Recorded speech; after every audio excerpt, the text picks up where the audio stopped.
Panalo nga, gago.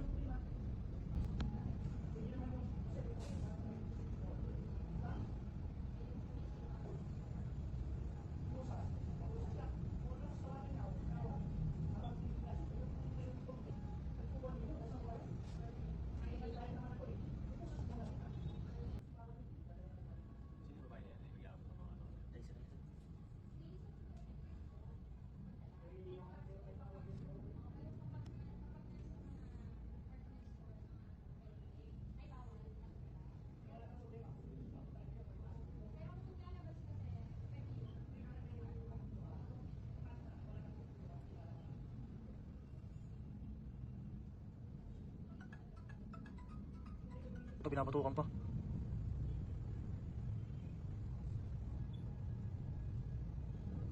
Napakan mo sa ulo. Makikitapak din tong guard, oh. Sino tong isang guard na to? Asan yung dalawang guard na yan? Ando na to sa Tritopas. Yung dalawang guard na yan? So yun mga idol ay magbibigay lamang tayo ng konting reaction at of course mag-share din tayo ng konting kaalaman natin pagdating po dito sa napanood po nating video, no? So disclaimer lang po mga idol, alam ko naman po na marami pong mas magaling or mas marunong, no, sa larangan ng security. So ang i-share ko lamang po sa inyo is yung syempre yung kaalaman lang natin, konting kaalaman regarding po sa ganitong sitwasyon. Una kasi mga idol, no, bilang safety precaution sa security. So halimbawa mga idol, sa isang establishment, so dapat yan meron tayong entrance guard, no, or dun sa gater or dun sa pinto na of course dapat merong nag-inspection sa papasok. Then syempre yung safety protocol natin pagdating po dyan sa mga gaters natin. So syempre kapag papasok na merong firearms at saka hindi siya naka-uniform, so automatically ay i-deposit yung firearms sa guard on duty. Then halimbawa mag-shopping lang siya, then paglabas niya sa kanya makukuha yung kanyang service firearms. So halimbawa pakilalang police, then siyempre kapag hindi naka-uniform, so yun po yung protocol.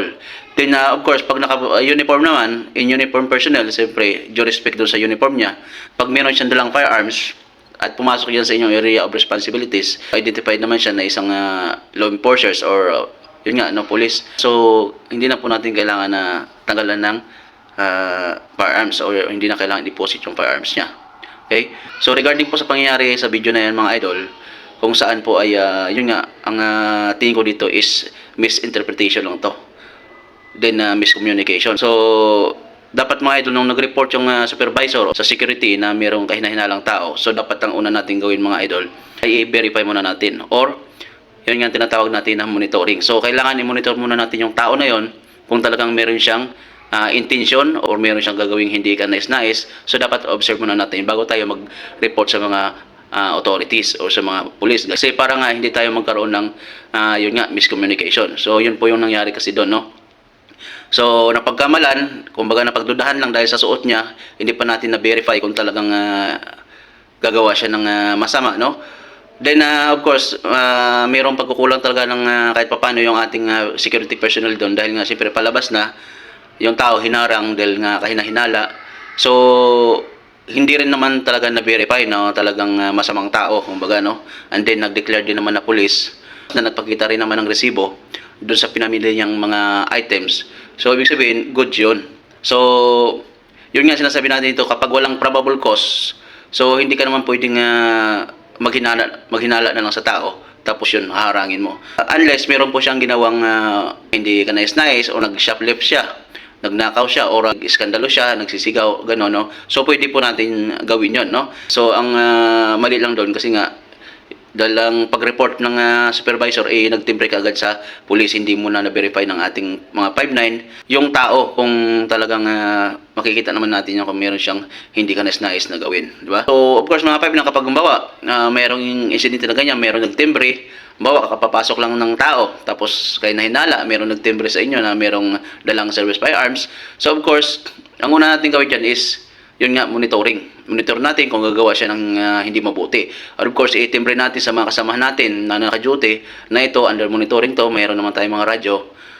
Kailangan i-monitor natin para just in case na magkaroon ng problema, kumbaga, ando na tayo, active na tayo, at madali lang tayo makapag-engage doon sa tao. Of course, may palid din ng pulis doon dahil siyempre, yung nga, nag-declare na, nagpapakilala na So, kumbaga, iba rin ang action na ginawa niya, no? So, may protocol din kasi ang police, mga idol, which is nalabag din ng police na on duty na yon yung ginawa niya.